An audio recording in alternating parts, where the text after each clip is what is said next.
So we're testing this Saeco Incanto espresso machine, and let's go ahead and pull a shot.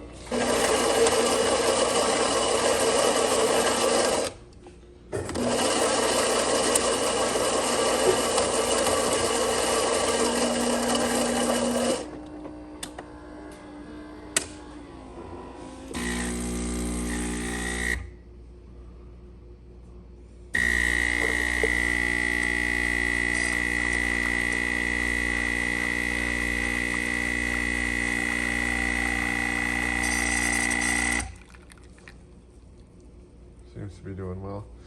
I did notice that it wasn't pumping when I had this filter installed. So I did notice the pump issue with the pump, but the customer mentioned an issue with the grinder, so I'm not sure. So thank you for watching with Kanen Coffee. Please like our videos below. If you'd like to see more videos like this, subscribe to our channel. Thank you.